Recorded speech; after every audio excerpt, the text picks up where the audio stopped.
Now it's time for me to welcome up on stage a man a lot of you people probably know from before.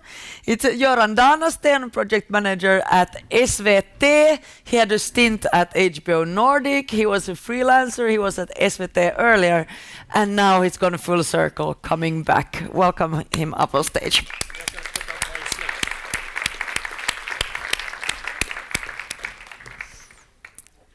There you are. Yes, but it's okay. So you just talk for 10 minutes and then we have the panel. So now you're getting your own PowerPoint and I'm giving this one to you. So if you push the green button, it's correct. Well, you just need to wait for Axel to get it up. So I'll leave the floor to you for just a while. Sorry? I'll leave the floor to you for just a while. Perfect. Yeah. Can you hear me? Yeah. Are you still awake? Good. Hands up. Who wants to have a cocktail now and that I should leave the room and just end everything? Not me. First of all, just in order to wake us up a little bit, I would like to because we need an applause in every sort of segment. And let's give an applaud to Andrea and Sia for this fantastic event and planning. And for the bad taste of having me up here. Problem for me today is that I came here this morning and I sort of was set to introduce this for 10 minutes. I had everything planned and I said to myself, I'm going to, for the first time in life, follow the script. And then you sit here and you hear Tony Grisone and you think about Channel 4 and you think about Henrik Bastin and thousands of things, and then you just want to talk about other stuff. But that's good. That's good in a way. And for those missing Henrik Bastin, I used to do a podcast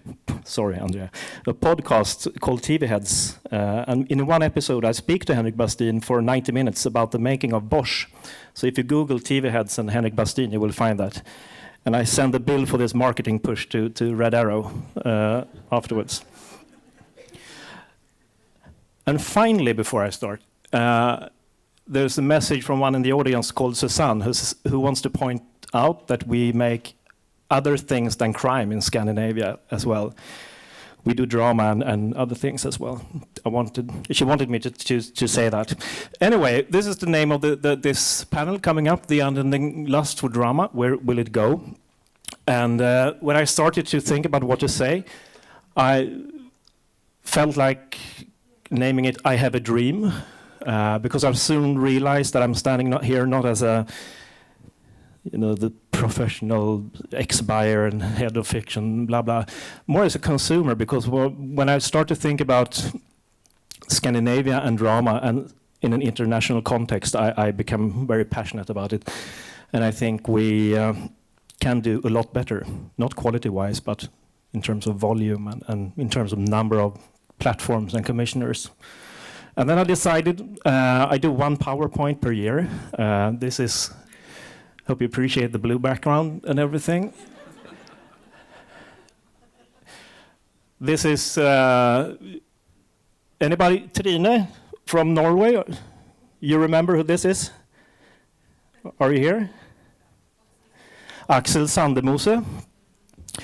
Lov Jante, we are not to think you are anything special.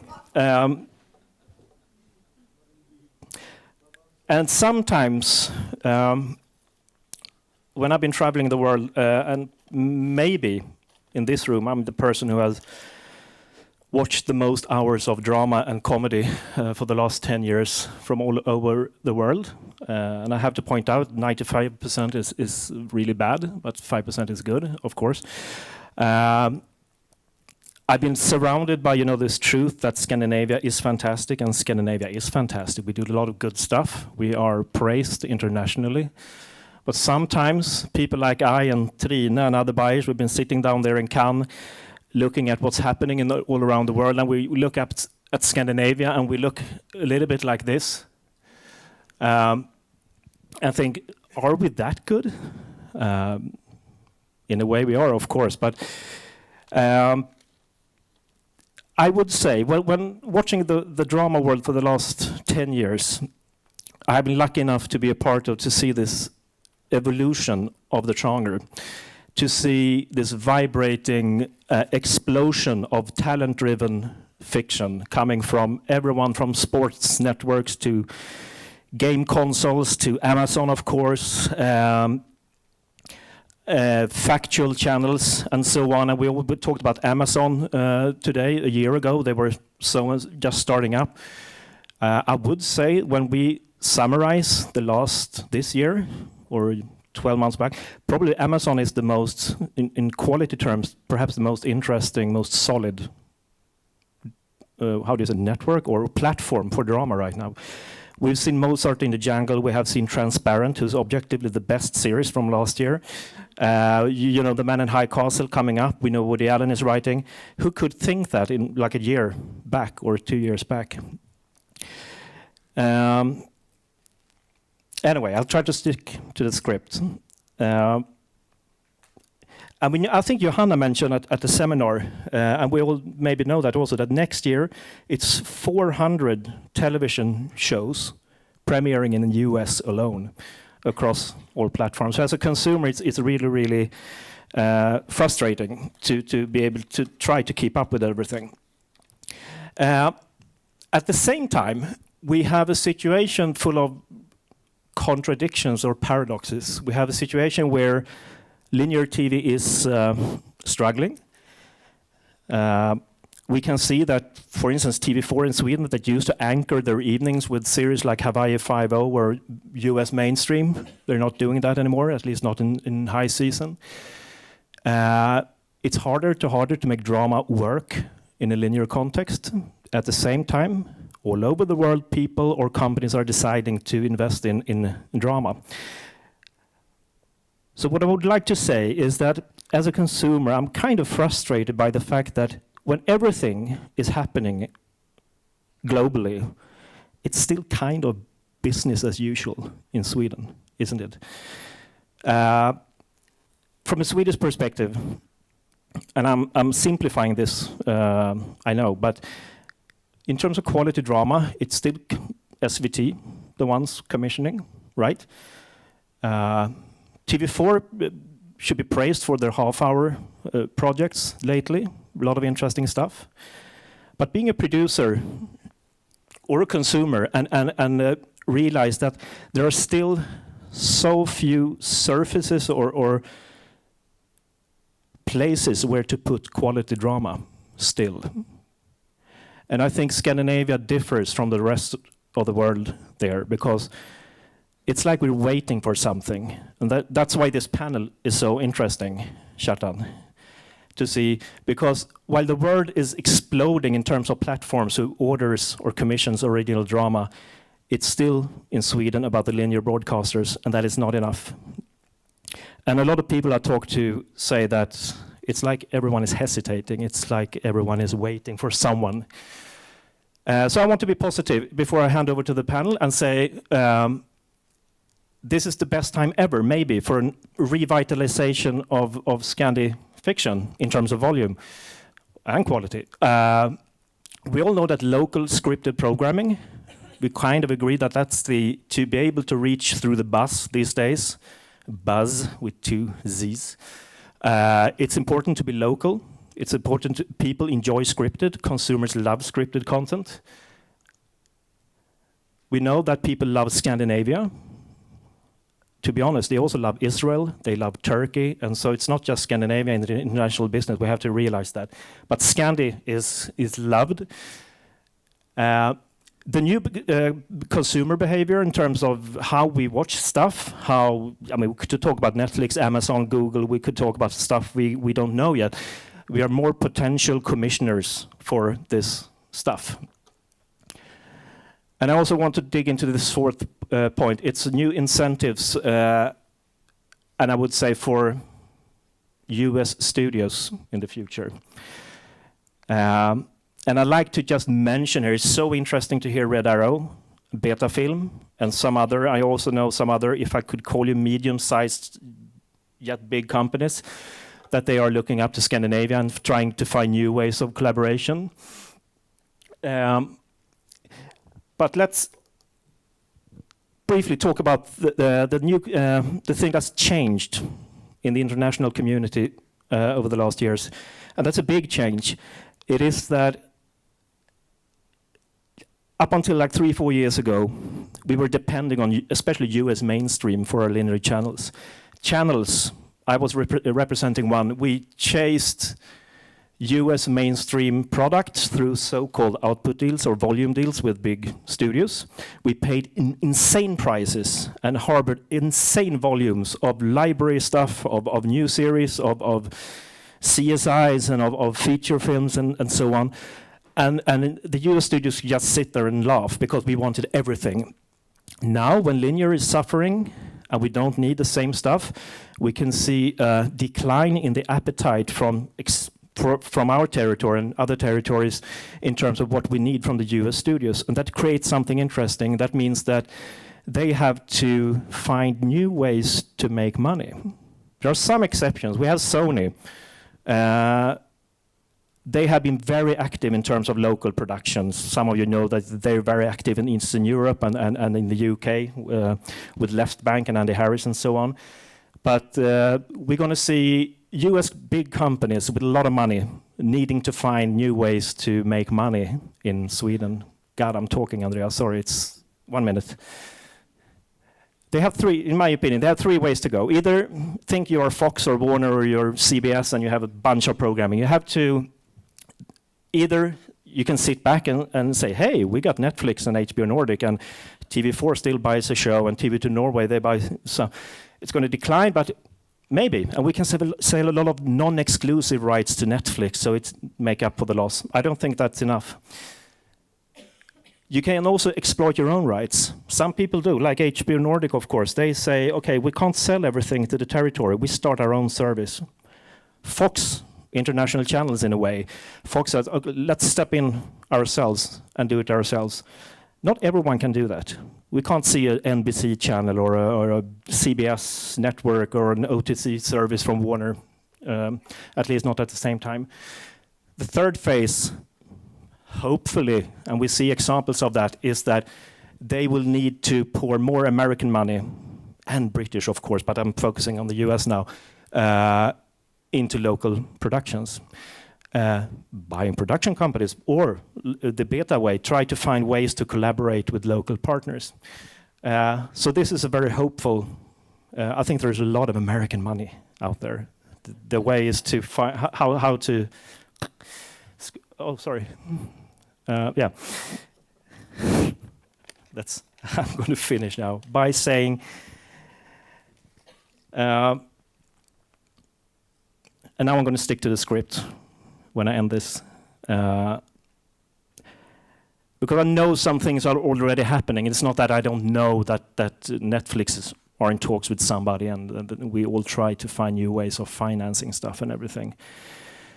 But I'm absolutely certain that in, say, 5 years from now, when we stand here, they're going to be representatives from new players that we didn't even expect. And hopefully, this is the consumer talking, we will have a tripled volume of quality drama and comedy in Scandinavia. A lot of more commissioners. But the question is, who will take the lead? Who will identify, and this is important, the talent and the good idea? Because with such few commissioners, I see a problem with the talent development. We need those more people. So for me, it's obvious. The consumers are ready. The talent is ready. The producers are ready. So I'm kind of waiting for more commissioners. Because I think really desperately we need more competition in our landscape. So as a consumer, I'm going to hand over to the panel and ask them to calm my worried soul and to paint a bright picture of the future of a lot of interesting projects coming up.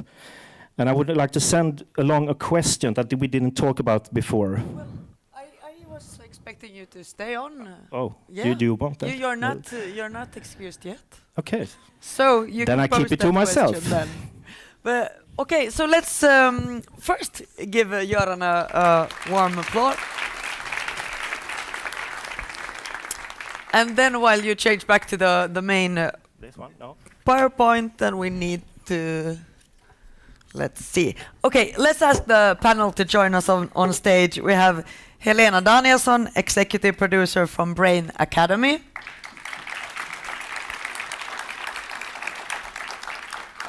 We have Ivar Köhn, head of drama at NRK. And we have Kjartan Tortorason, CEO of Saga Film Nordic. Hi. Oh, say hello. Like that, maybe. We have a third mic, right? Or yeah, you could bring it along. We're so many people here now. Okay, let's start. Actually, Brain Academy. I think many people are wondering what kind of production. What is that? Could you just tell us briefly what Brain Academy is? Brain Academy is what Danasten is looking for. So you're coming now. Yeah, we're coming now. We're here to conquer the world. We think we can do that. It's an international production company based in Scandinavia, created by Peter Seppman and Nice Entertainment. So it's part of the Nice group. Yes. Yeah.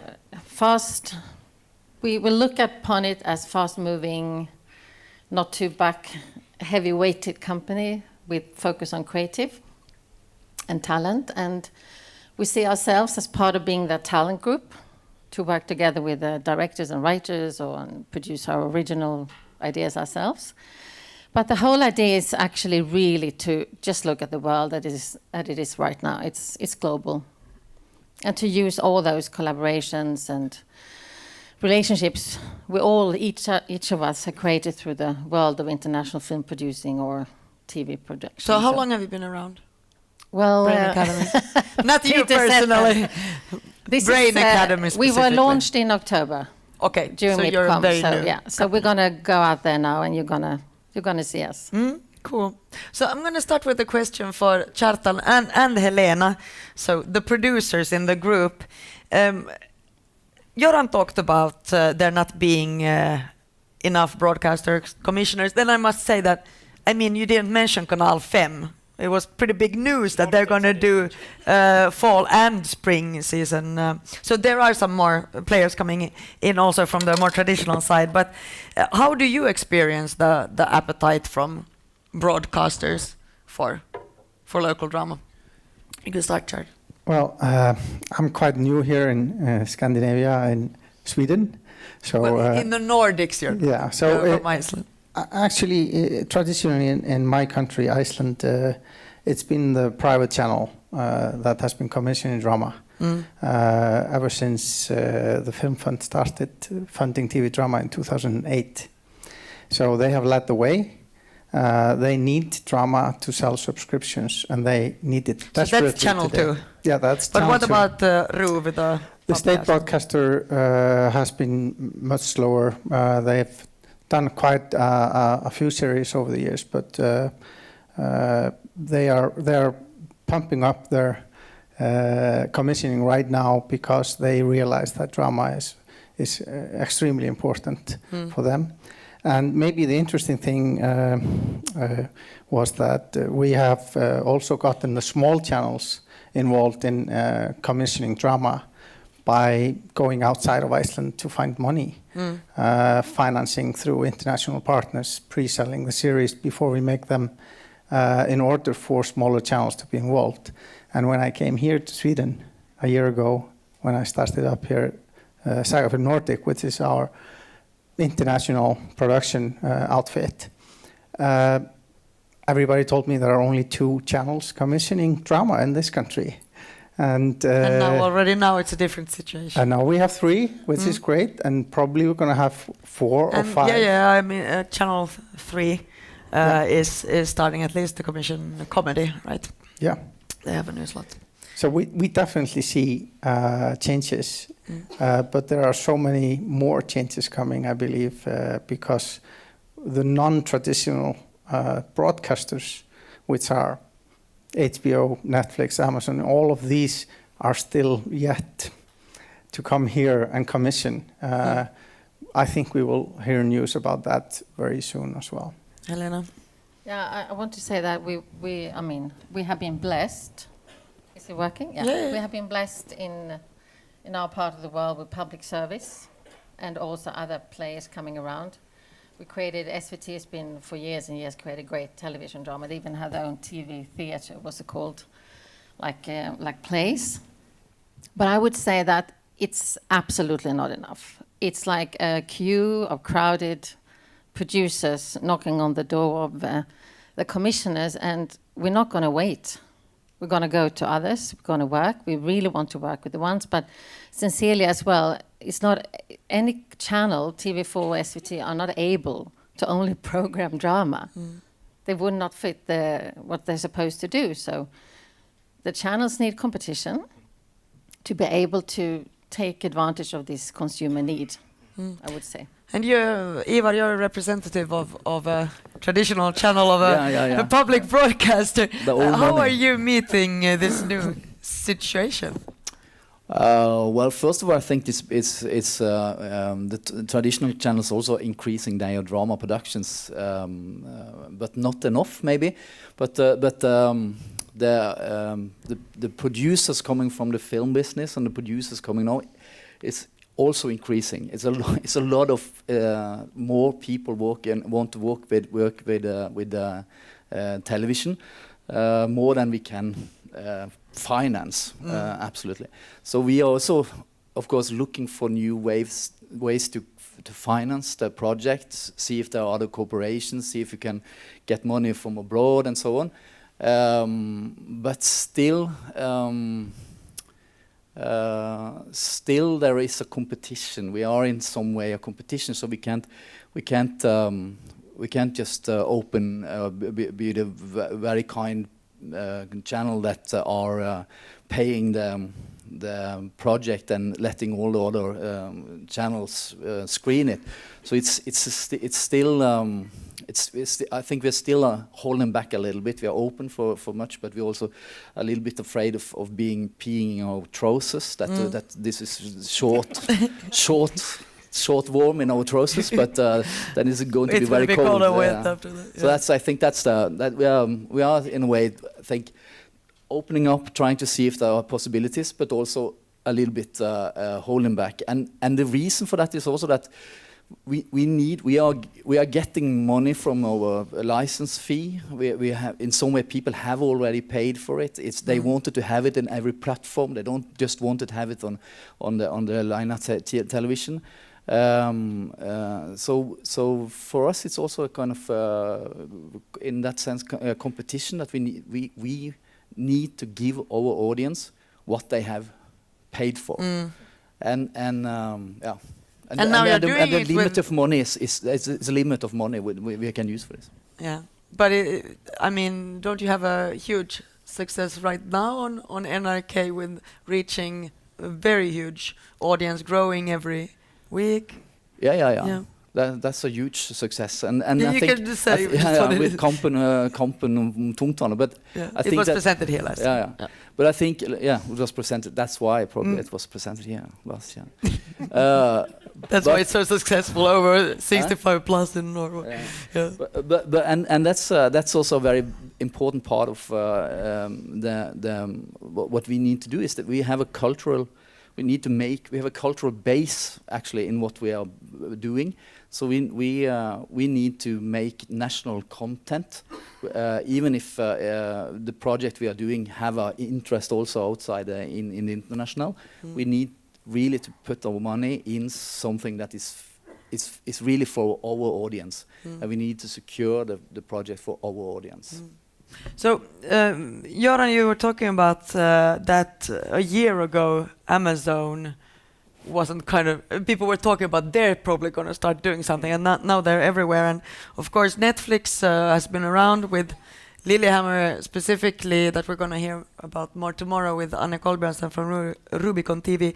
And what Andy mentioned, that they're rolling out to that's just last week. They came out with this news that they're gonna be in 200 countries in a couple of years. But how are you as producers seeing this? Who are the new players that are actually there, being like, "You want our money? You want our money?" Okay. Well, the thing is, before they knew they were, I mean, Netflix I met in Los Angeles, and they told me that and Sweden was actually the first country in the Nordic region, because we're so internety, we have Skype, we have... Yeah, for the subscription we service. created everything that the world got, so they came here first. And they were a little bit hesitant about local production, but they said, well, now when we launch in France, we need to do it in France, because the French hates only American material or British material. So eventually it will be a win-win, I think. I do know that at the same time as everyone is putting into series, the colleague of mine that I'm producing my film with now just got $60 million for a Ricky Gervais film that Netflix is fully financing, and that's a feature. Just, they had everything lined up, but Netflix came in and they didn't need to bother about any other agreement. So they are very aggressive on the feature film side as well. So I think it's a reciprocity that will happen continuously. It's like, we call it 10-hour films, the TV series. It's just the storytelling that I think what we need to be good at is really, because the consumer is so good at watching, has created a quality and a taste for good drama. So I think we really need to get our gear together, and as our dear scriptwriter here talked about, like Tony, yeah. daring, non-linear, because people get used to these kind of great products. So we need to be able to build that up. Well, I think we will see different players as well. We can see in the UK, for example, BT buying up rights, which is British Telecom. And that's a phone service. That's right? a phone service. I think companies with client relationships will start to be commissioning drama from producers in the future. I think Maybe short format. There's like yeah, you know, of course, this format of drama is changing as well. You know, there are so many topics actually we can talk about here. But let's do it. Yeah, I think we will see commissions in Scandinavia from telecom operators. They, like I said, it's the client relationship. They might say, well, you're a subscriber, I will provide you with content with your subscription. And when they start doing that, they might start buying, you know, ready-mades from the US or from, you know, some markets. But eventually they need local, and local is what, you know, moves the people over to, you know, paying for subscriptions like that.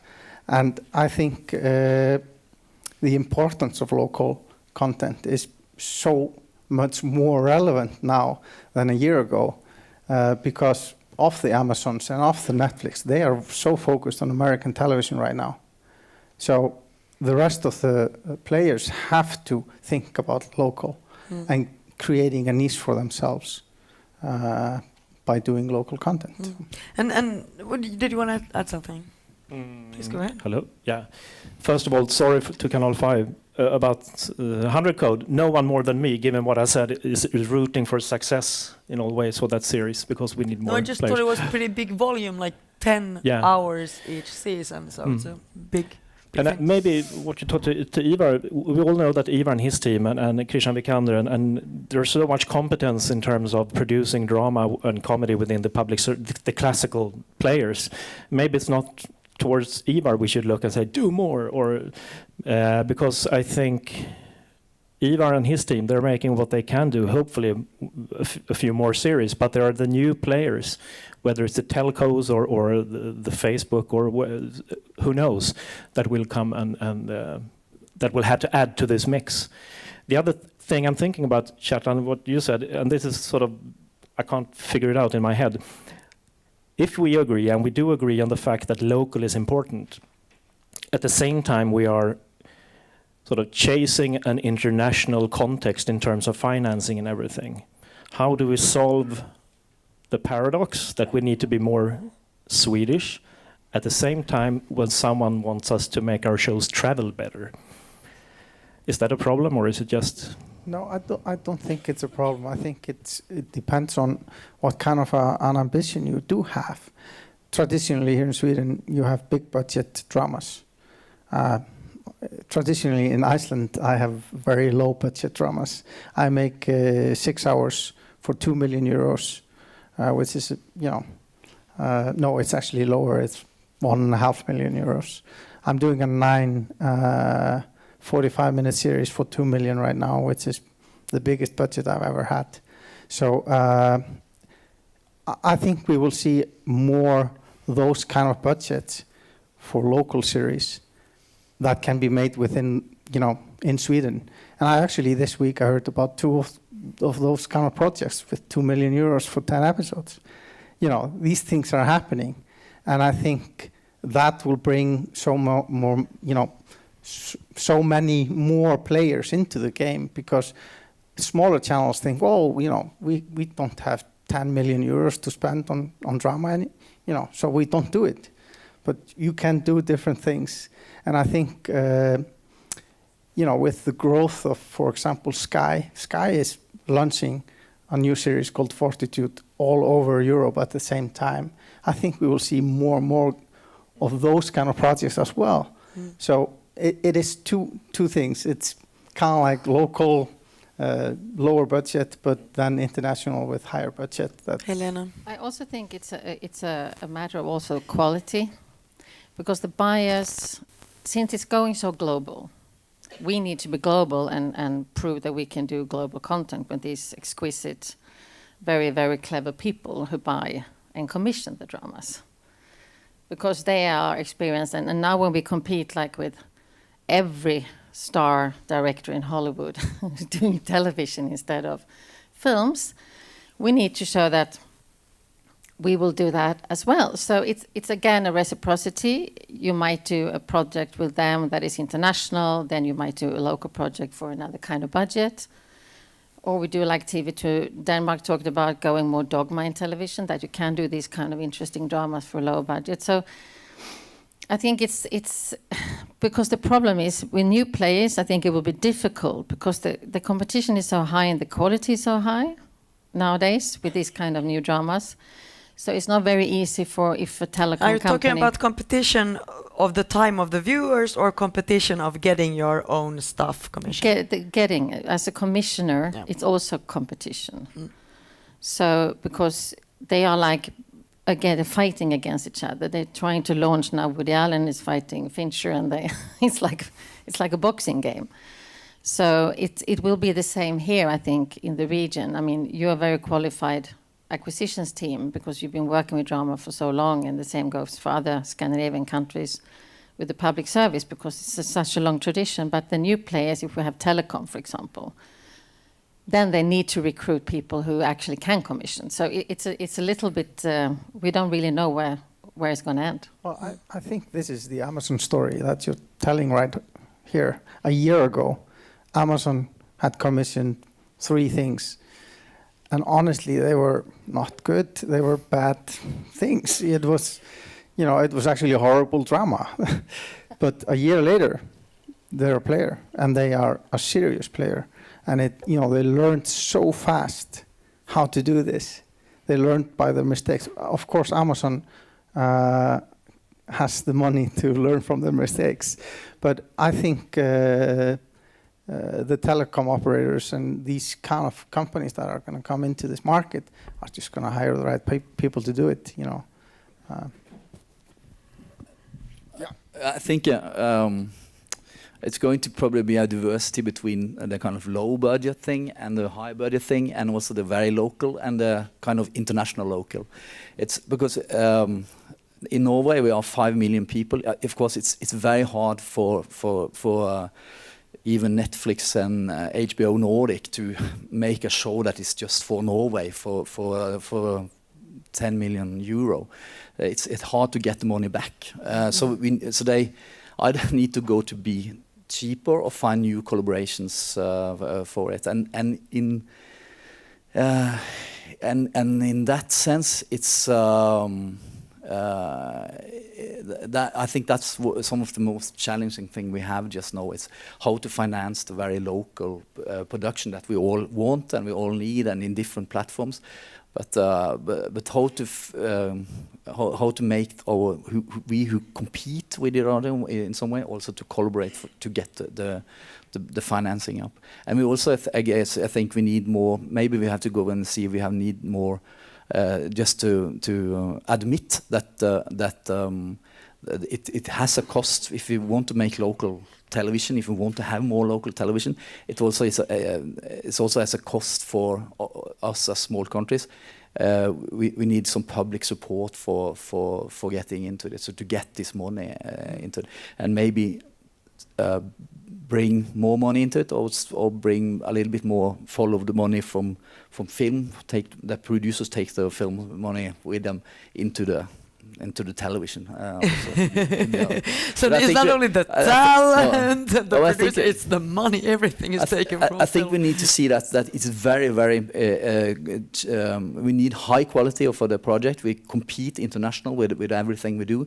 We need high budget, and to compete, and probably it's very challenging to find an business plan that work within this. I disagree a little bit about the budgets, because the studios are like, they're bleeding, they don't know what to do. They're creating television departments. They go now to independent producers, especially in Europe, and say, can you help us? Because we don't know how to do a series for X amount of dollars per hour. So we have in the north of Europe especially, we can do great stuff for very little money, and it looks amazing if we compare like the bridge for another kind of TV series or whatever. So I agree that we need to compete, but we can compete like comedy shows. If you find the right one, it doesn't have to be expensive, and you can still be a conquering. So it's always a matter. It's always hard to talk about, is money the same as quality? Because it's not like that. It's not that easy. So we're running a bit over time, but maybe we can just one last question I think we need to discuss. So hopefully there's going to be a bigger volume of TV drama coming. There's going to be new players that are commissioning it. But how do we help the talent to develop? How do we get enough people doing good quality stuff? Except taking them from the film world, but I mean like from... What would be your solution? Well, I actually believe that's not a problem right now. You have the filmmakers, traditional filmmakers moving into TV drama. You have the traditional TV drama people. You have entertainment people moving into TV drama. You have commercial so because of the quantity, it's going to be automatically the quality. I think there's no problem with talent. We're seeing writers being brought in that have been, they've been watching 100 series. They know how to write this stuff right now because there's so much of it. There are so many things going on. And I think talent is not going to be a problem. This is my view, at least. I would love to stop with a disagreement, please. No, but I think we can develop the talent also more, but probably the best way to develop the talent is to put them into production and let them do that stuff. But I'm in some way agree with him to say that I think the film business is more concerned about how to attract the talent just now. Yeah. It's their problem. Yeah, and the new way of storytelling, shows, serials, depending on if it's miniseries or 10 and seasons, it's a different kind of build story-wise. Britain has had that tradition with fewer writers only working for that kind of medium. And we have more the auteur tradition. So we need to together as producers and talent really work on stretching and pressing and pushing to get better and better, because it's a different thing though than a feature film. Okay, I think we should say thank you to our distinguished panel, Ivar Köhn, Kjartan Tortoresson, Helena Danielsson, and Göran Danesten.